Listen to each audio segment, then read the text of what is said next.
자, 이어서 하겠습니다. 이번 시간에는 316페이지 10월 27일 기타 거래. 자, 10월 27일 거래 어떤 거래인지 볼까요? 농협의 단기 차입금에 대한 이자 12만원. 이것 중에서 이자 소득에 대한 원천징수 2만원을 차감한 잔액을 서울은행 보통예금 계좌에서 이체하였다 이겁니다. 자, 우리가 받았다는 게 아니고 우리 법인이, 그러니까 지금 유형상사라는 법인이 우리 회사죠. 우리 회사가 농협에다가 이자를 주면서 우리 회사가 원천징수했어요. 농협의 이자 소득에 대해서 우리 회사 지급하는 법인이 원천징수할 수 있습니다. 자, 그래서 법인이 원천징수한다 그러면은 이건 예수금이에요. 법인이 원천징수하는 건 예수금. 자, 이자를 지급했잖아요. 이자는 이자 비용이에요. 이자 비용. 12만원은 이자 비용. 그러면 이자 비용 12만원 중에서 2만원은 예수금, 원천징수했으니까 보통예금에서 이제 잔액을 보통예금으로 이체시켰잖아요. 그래서 보통예금이 대변에 가는 것은 2만원을 뺀 10만원만 대변에 보통예금이 되는 것이다. 자, 그러니까 거래를 정리하면 대변의 예수금하고 대변의 보통예금 10만원이 되는 겁니다. 차변은 이자 비용이 12만원이 되는 거예요.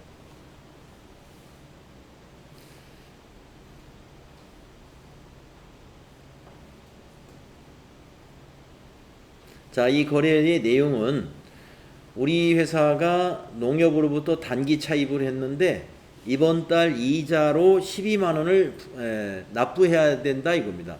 그래서 이자 비용이 10만원인데 납부하면서 12만원인데 납부하면서 우리가 원천징수했어요. 그래서 2만원은 우리가 가지고 있고 우리 회사가 갖는 건 아니죠. 이 원천징수한 거는 우리가 농협을 대신해서 우리가 납부해 주는 거예요. 세무서에. 그래서 이건 예수금이고 남의 돈이니까 예수금. 그리고 대변에는 보통예금은 10만원 감소합니다.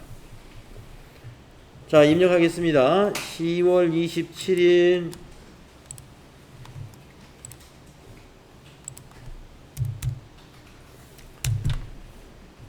자, 차변의 이자 비용을 먼저 입력할까요? 이자 비용은 영업의 비용이기 때문에 900번대입니다. 931번. 금액은 12만원이고요. 네, 대변의 103번 보통예금. 서울은행이죠. 서울은행 보통이 10만원입니다. 그리고 또 대변의 나머지는 예수금이라고 그랬죠. 네, 예수금 254번이 2만원 부채 증가.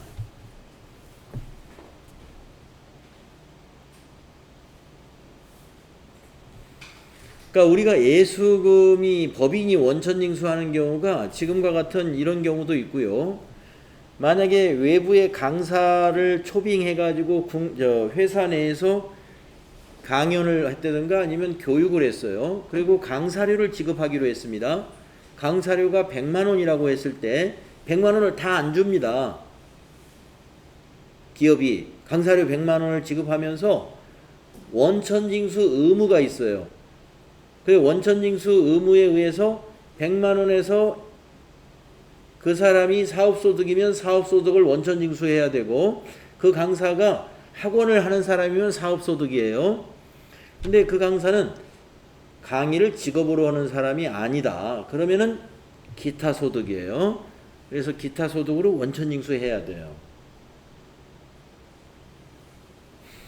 그런 방식으로 해서 원천징수는 직원들에게 급여 줄 때만 하는 것이 아닙니다. 법인이 원천징수하는 일은 급여 줄 때만 원천징수하는 일을 하는 게 아니고 지금 얘기한 대로 외부 강사, 초빙해가지고 강사료를 줄 때 그 강사료가 그 사람의 강사 입장에서는 학원을 운영하는 사람이다. 그걸 직업으로 하는 사람이다. 그러면 사업소득으로. 그 다음에 그 사람이 그게 직업이 아니다. 그러면 기타 소득으로 해서 이 지급하는 자가 원천징수할 의무가 있습니다. 자, 보통 시험에서는 강사료 지급하고 원천징수했다. 이런 문제가 주로 나오고요. 지금 여기서처럼 농협의 차입금 이자를 지급하면서 원천징수했다. 뭐 이건 뭐 나온 적이 있었는지는 모르겠지만 하여튼 뜸한 문제입니다. 이것도. 그러나 이것도 거래가 있을 수 있다. 이런 문제가 있을 수 있다. 이런 거 알아두시고. 자, 다음은 10월 28일 거 보겠습니다. 안동상사에 대하여 단기대여금 500만원과 이자 25만원을 서울은행 보통예금 계좌로 회수했습니다. 네. 돈을 받았다는 거죠? 돈을 받았다. 그러면 이것도 사실은 문제를 제대로 아까 그 위에 있는 문제처럼 문제를 내려면 우리가 이자를 받을 때는 안동상사라는 법인이 원천징수해야죠. 안동상사가 이자를 지급했으니까. 그러면 우리 회사 입장에서는 원천징수 당한 25만원을 다 받는 게 아니라 만약에 2만원 세금을 공제하고 받았다면은 이자 수익 25만원 잡고 받은 것은 25만원이 안 들어오기 때문에 그 차액은 뭐로 잡냐면은 원천징수 당한 것은 선납세금으로 잡아요. 법인이 원천징수를 당하면 선납세금입니다. 근데 지금 여기서는 그 다음 문제에 나오는군요. 29일 날께 지금 얘기한 선납세금이 29일 날 문제에서는 나오는 것 같습니다. 그런데 아무튼 28일 날은 원천징수를 안동상사가 안 한 거예요. 뭐 안 하면 다 받아야죠, 우리가. 네. 자, 그러면 입력하겠습니다. 10월 28일 거. 10월 28일로 날짜 입력하시고 지금 보통예금으로 들어온 것을 먼저 한번 입력해 볼까요? 차변이 보통예금이 와야 되겠네요. 차변에 103번 서울은행 보통 525만원이 회수된 거죠. 네, 525만원 차변에 입력하시고 자, 대변에 가는 게 뭐냐? 단기대여금 회수했으니까 대변에 단기대여금 자산 감소가 되겠습니다. 단기대여금의 거래처 안동상사라고 입력해야 되죠. 거래처 코드에 500만원 자산 감소됐고 자, 25만원은 뭐로 받았어요? 이자 수익으로 받은 겁니다. 수익 발생 대변이죠. 대변의 이자 수익 영업의 수익이니까 이것도 900번대 코드가 되겠습니다. 이자 수익 901번 방향키로 가서 25만원 이렇게 된다는 것이죠.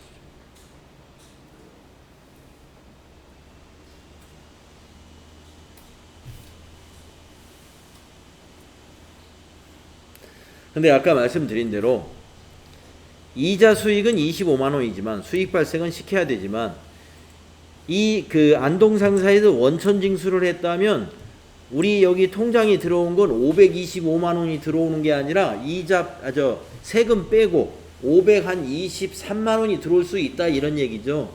그러면 차변의 보통예금을 523만원으로 기입했으면 2만원을 뭘로 기입하느냐? 선납세금이라고 기록한다 이런 얘기죠. 네. 그래서 원천징수 관련해서는요. 법인이 원천징수하면 예수금 부채로 인식하고 당하면 우리 회사가 원천징수를 당하면 선납세금이 된다. 그래서 지금 설명드린 게 그 밑에 문제가 보입니다. 29일 거. 자, 29일 거 문제 한번 보세요. 지금 설명드린 게 여기 나오네요. 자, 만기가 도래한 서울은행 정기예금 천만 원. 자, 정기예금 1,000만 원짜리가 만기가 됐습니다. 만기되면 해지하죠. 해지하고 예금의 원금과 원천징수 세액을 차감한 이자 25만 3,800원. 그러면 여기 나오네. 수령액이 이렇게 되죠. 요 원금 1,000만 원하고 세금 차감한 이자 25만 3천 원이니까 요 두 개를 더한 것이 여기서 말하는 여기 수령액이다 이겁니다. 수령액. 이걸 받았다 이거예요. 이것을 어떻게 받았어요? 보통예금 계좌. 보통예금 계좌로 입금하였다. 입금 받았다 이 말이죠. 그러면 가로 속에 있는 건 뭐냐? 이자가 원래 30만 원인데 이자 소득이 30만 원인데 그 중에서 법인세 42,000원, 법인세 지방소득세가 4,200원. 이걸 뺐다는 거예요. 그러면 요 두 개를 더하면은 46,200원이죠. 이 46,200원이 바로 선납세금으로 처리가 된다 이거예요. 선납세금 자산. 이것이 선납세금이 된다 이 말입니다. 법인세하고 법인지방소득세. 자, 우리가 왜 그 소득세라고 안 하고 이자니까 소득인데 왜 법인세라고 그러냐? 법인이 벌어들이는 소득에 대한 내는 세금을 다 그냥 법인세라고 해요. 법인의 이자 소득에 대한 법인세입니다. 우리 개인은 소득세라고 그래요. 여러분이 나중에 이제 우리가 교재 바꾸면 소득세 이론을 배울 거예요. 그러면 이제 세금에 대한 이야기를 좀 많이 할 텐데 법인세와 소득세 두 개가 다 소득세입니다. 두 가지가 다 소득세인데 법인세라고 하는 것은 법인의 소득세를 우리가 법인세로 줄여서 말하는 거고 그냥 소득세라고 하는 것은 개인의 소득세를 그냥 우리가 소득세라고 그래요. 네. 그래서 이제 우리가 이제 뭐 김건기, 아무개 하면 개인이죠. 또 상하타 컴퓨터하고는 주식회사가 아니죠. 그러면 개인회사예요. 네, 이런 개인회사 또는 개인 다 개인입니다. 그러니까 소득세예요. 상하타 컴퓨터학원이 학원을 운영해 가지고 수강료를 받았다. 사업소득세 관련되는 세금을 내야 되고 자, 개인이 학원을 하는 사람이 아닌데 내가 어떤 쪽에 지식이 있어요. 그래서 왜 어떤 단체에서 나보고 와서 내가 내 지식에 관련된 강의를 해달라고 그래서 내가 가서 강의를 해줬습니다. 그리고 강사료를 벌어들였어요. 그걸 우리는 기타 소득이라고 해요. 그런 기타 소득 또는 사업 소득 이런 걸 다 합쳐서 개인들은 소득세라고 한다. 소득세라는 걸 납부를 해요. 그걸 여러 가지를 합쳤다 해서 종합소득세라고 하는 거예요. 종합소득세. 소득세 종류가 여러 가지가 있으니까. 개인이 사업을 하면 사업소득세, 개인이 아까처럼 강의를 하고 다니면은 기타 소득세, 또 개인이 어디 취업을 해가지고 회사에서 봉급을 받으면 근로소득세. 그죠? 또 회사를 다니다가 퇴직을 하게 되면 퇴직소득세, 퇴직금 받으니까. 또 개인이 여윳돈이 있어가지고 회사에서 봉급받은 것을 은행에 저축을 했어요. 그래가지고 지금처럼 이렇게 만기가 돼가지고 이자를 받았습니다. 이자 소득 세금 내야 돼요. 이와 같이 개인들의 소득세가 종류가 굉장히 많아요. 개인들의 소득세. 자, 법인은 법인세라는 것으로 하나로 통일해서 법인이 벌어들인 이자에 대한 세금도 그냥 법인세라고 해요. 자, 좋아요. 그래서 내용을 보면 이자에 대한 소득세입니다. 그런데 우리가 여기서 왜 법인세라고 했느냐? 나중에 이거 법인세로 하나로 통합해서 과세하기 때문에 그런 겁니다. 자, 그러면 이제 정리를 해보겠습니다. 정기예금 만기돼서 해지됐으니까 정기예금이라는 개정 과목은 대변에 가야 됩니다. 자산 감소시켜야죠. 그 다음에 요 이자 소득 30만 원은 수익이니까 대변에 가야 됩니다. 수익 발생. 그 다음에 법인세하고 법인세 지방소득세 미리 우리가 납부한 것이니까 자산이에요. 요 자산 증가 선납세금 차변에 가야 됩니다.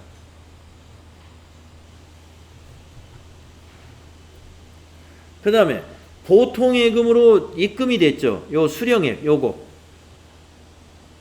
보통예금이죠. 보통예금 요 보통예금 여기 있네요. 보통예금 차변에 와야 됩니다. 이렇게 배치하면 돼요. 네, 대변을 한번 먼저 입력해 보겠습니다. 대변에 넣어야 되는 것은 정기예금 만기됐으니까 대변에 정기예금 자산 감소, 이자가 발생했으니까 이자 수익 30만 원 대변에 먼저 두 개를 입력해 볼까요? 자, 10월 29일 거래 조금 복잡합니다. 자, 10월 29일로 날짜 바꾸시고 먼저 대변부터 한번 넣어 봅시다. 정기예금 만기됐다. 대변에 정기예금. 거래처는 서울은행. 정기예금 98600으로 하시고 얼마짜리? 1000만원짜리. 또 대변에 이자가 발생했다. 이자 수익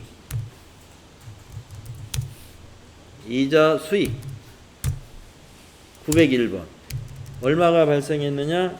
30만원이 발생했다. 30만원. 대변 이 두 가지. 자, 이제 차변을 넣어보겠습니다. 3번 차변 보통예금 103번 서울은행 보통이죠. 얼마가 들어왔다? 수령액 10253 800원. 요게 보통예금을 증가시켰어요. 그럼 밑에 차액이 얼마 나왔어요? 마이너스 46,200원 46,200원이 아까 세금이었어요. 세금은 차변에 자산 잡아요. 선납세금이다. 쭉쭉쭉 가서 46,200원이다. 이렇게 4줄짜리 분계가 되겠습니다. 4줄짜리 분계가 되는 거예요. 거래후 결합관계는 차변이 보통예금 자산 증가, 선납세금 자산 증가, 대변의 정기예금 자산 감소, 대변의 이자 수익은 수익 발생인 거래가 된다.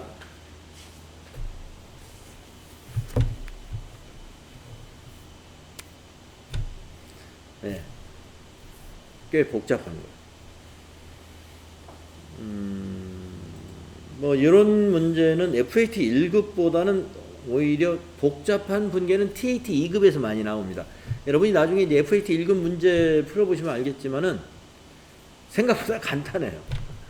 예, 쉽게 내는 편입니다. FAT 1급. 예, 복잡하고 이런 거 한두 개밖에 없어요. 예, 분계가 굉장히 간단하게. 예, 그러고 보니까 이제 오늘이 9월 2일이니까 여러분 9월 17일 날 시험 보실 분들은 오늘부터 원서 접수가 있는 거 아시죠?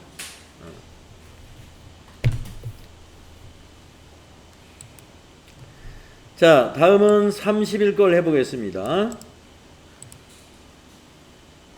10월 30일 업무용 차량에 대하여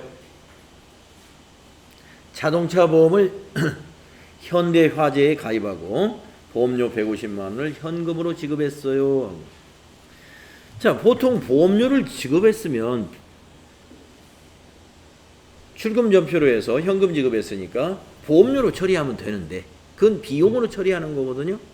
근데 문제에서 자산으로 회계 처리하라 이랬단 말이에요.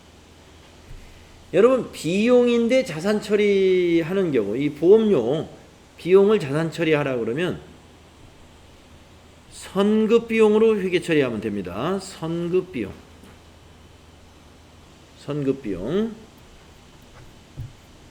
보험료를 자산 처리하시오 하면은요, 선급 비용 처리해 주세요. 그랬다가 나중에 결산 때 경과된 10월 31일 날 가입했으면 11월, 12월 두 달은 경과했잖아요. 경과된 두 달분은 그때 비용 처리를 해줘야 돼요. 지금은 일단 자산 처리하라고 그랬으니까 1년치 보험료 150만 원을 모두 일단 자산 처리했다가 결산일 날 경과된 기간에 대한 보험료를 따로 계산해서 그건 결산 때는 이건 비용 처리해줘야 됩니다. 10월 30일 자산 처리하면 됩니다. 출금으로 하겠습니다.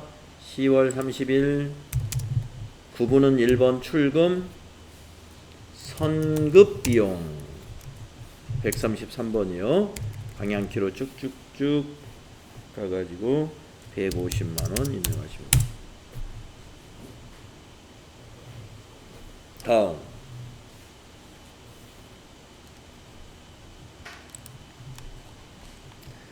10월 31일 거 보겠습니다.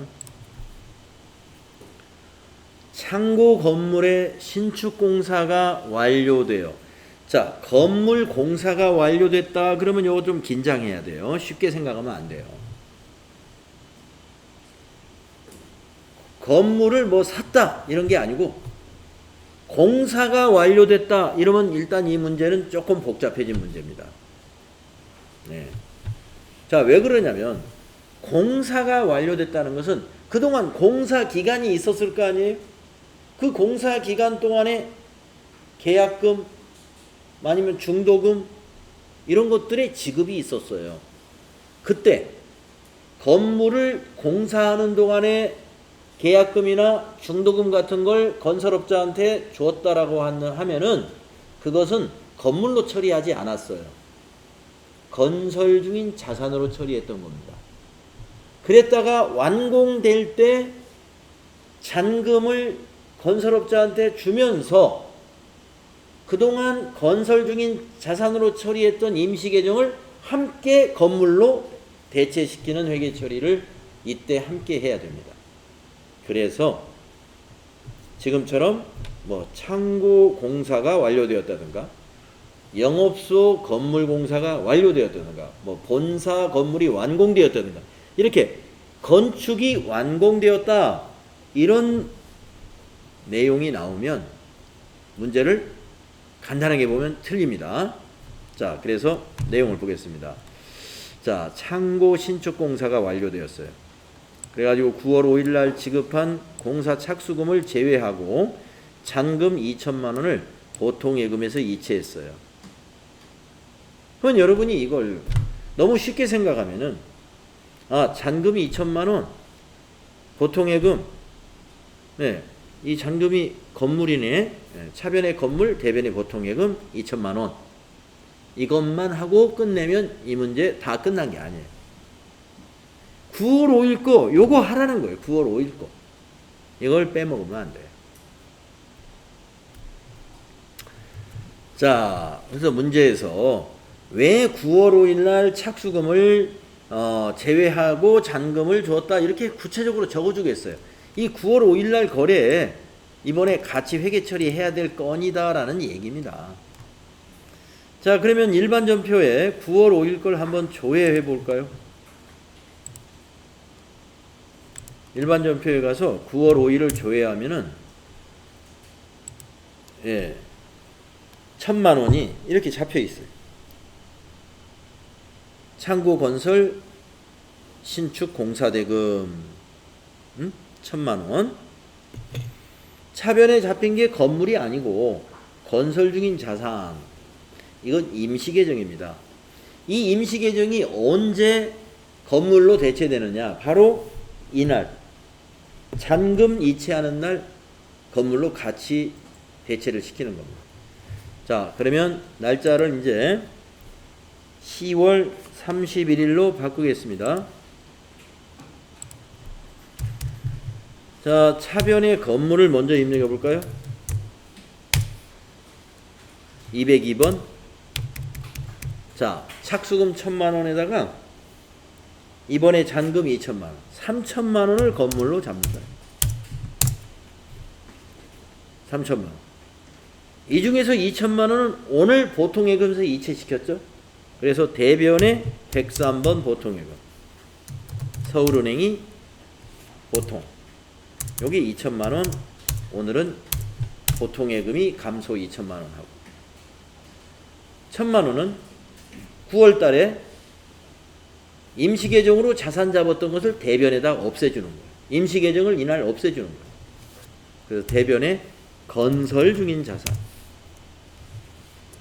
214번 건설 중인 자산을 1천만 원을 이렇게 감소시켜주는 회계 처리를 같이 해주는 거예요. 건설 중인 자산도 유형자산이잖아요. 유형자산. 그런데 임시계정 과목이라는 겁니다. 이게. 완공이 되면 건물로 대체시켜줘야 돼요. 그 시기는 이게 바로 요 시기.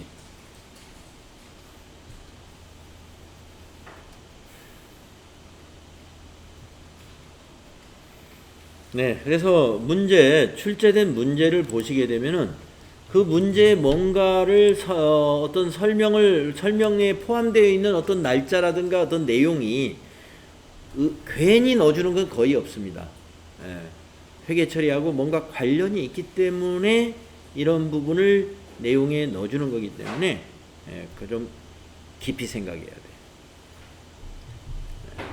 다음은 32번 10월 31일 거 또 보겠습니다.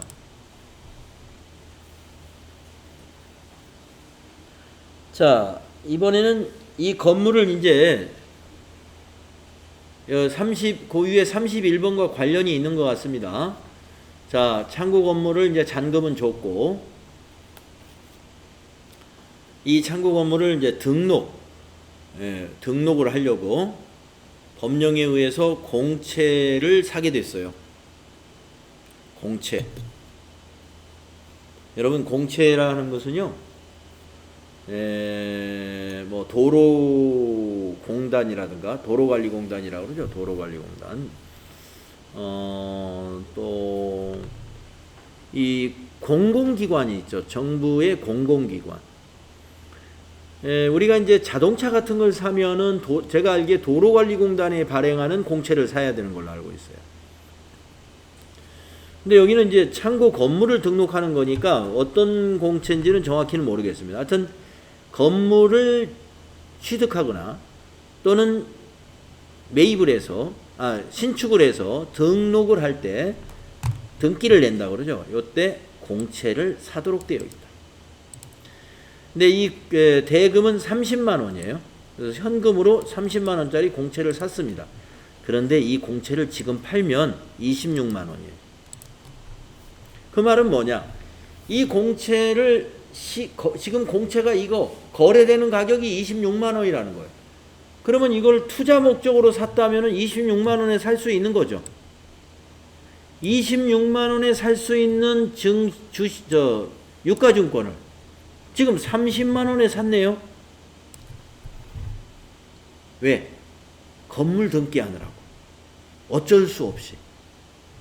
그러면 투자 목적으로 샀다면 26만 원에 살 수 있는데 건물 때문에 30만 원을 지불했네요. 그러면 지금 4만 원을 회계 처리를 별도로 해야 됩니다. 이 4만 원의 차액에 대한 회계 처리를 별도로 하는데 이 4만 원의 차액은 이 건물의 취득원가로 봐야 돼요. 취득원가로 본다. 그 이유는 이 단기매매증권, 지금 우리 회사는 이걸 지금 단기매매증권으로 보관을 할 거란 말이에요. 회계 처리를 해서. 근데 아까 말씀드린 대로 이 공채를 채권시장에서 사면 26만 원에 살 수 있는 거예요. 근데 오늘 건물 등기 때문에 사면서 시가보다 비싸게 샀어요. 그 차액이 바로 취득원가로 포함시킨다. 그러니까 4만 원은 건물이다 이런 얘기입니다. 그러니까 단기매매증권 30만 원 하고 대변에 현금하면 안 됩니다. 단기매매증권은 공정가치로만 단기매매증권을 잡는 거예요. 자, 이거 대변에 현금을 먼저 입력하겠습니다. 네, 이것도 조금 복잡한 거예요. 네. 자, 10월 31일 대변에 현금 30만 원이죠. 대변에 현금 30만 원을 먼저 한번 입력해 보세요.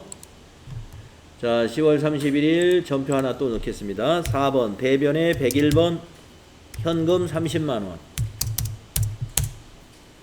자, 차변이 두 가지로 나눠져야 돼요. 차변이 단기 매매증권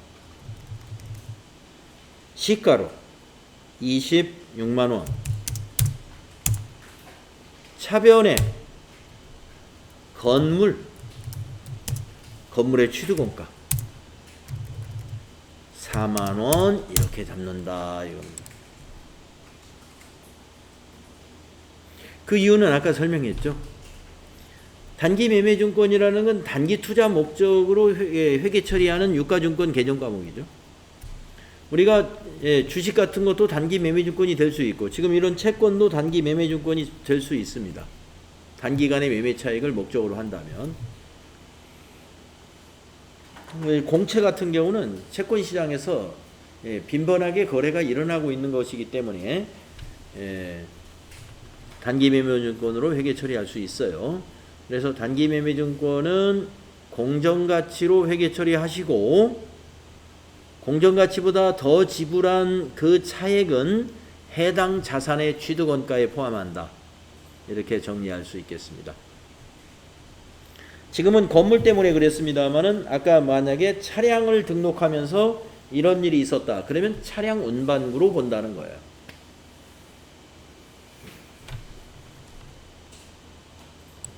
자, 기타 거래에 특이한 거래들이 참 많죠.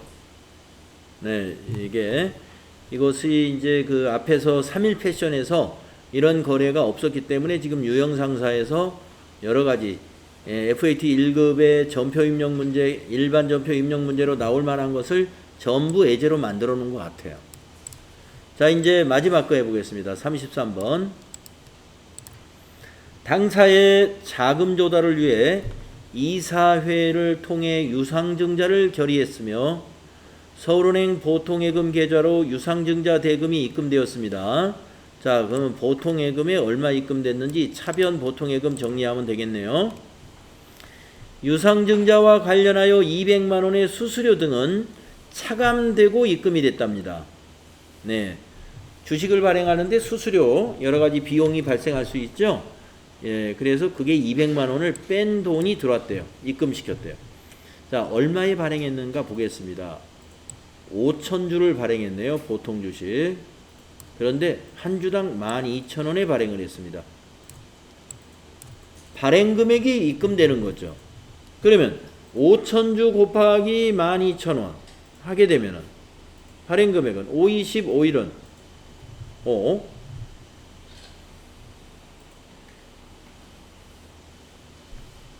6천만 원이죠. 근데 6천만 원이 다 들어온 건 아니고 200만 원이 빠진 돈이 들어옵니다. 그래서 보통예금은 5,800이 들어오는 거죠. 자, 여러분 차변의 보통예금을 5,800만 원으로 입력해 보세요.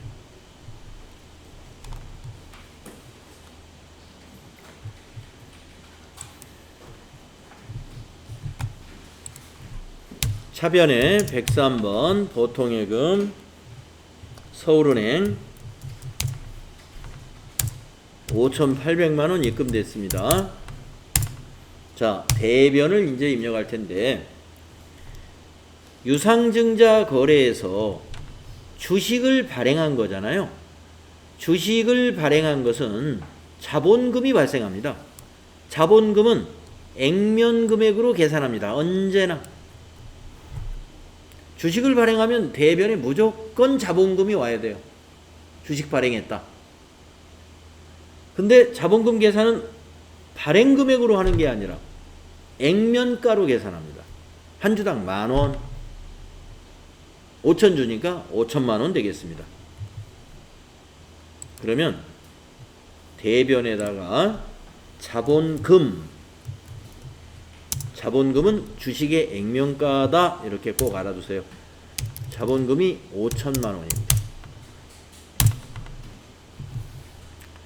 자, 그럼 볼까요? 주식을 발행한 자본금은 5천만 원인데 자본금의 증가는 5천인데 자산의 증가, 보통 예금은 5,800이 들어왔어요. 이 800만 원을 우리는 뭘로 처리하느냐? 주주와의 거래에서 이익을 봤어요, 회사가. 액면가 주주의 지분은 당신 지분이 5천만 원입니다 하고 줬는데 돈은 5,800을 받은 거예요. 800만 원을 우리는 자본잉여금 개정 과목 중에 주식 발행 초과금, 주식 발행 초과금이라는 개정 과목이 해당이 됩니다. 자, 대변에 주식 발행 초과금을 입력하는 거예요. 주식으로 검색해 보시면 주식 발행 초과금 341번 800만 원. 이렇게 회계 처리합니다.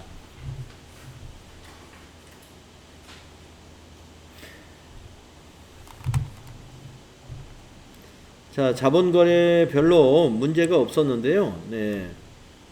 나중에 TAT 2급에서 자본거래 많이 연습을 할 것 같고요.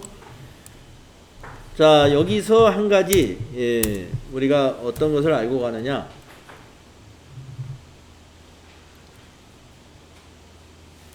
주식 발행 시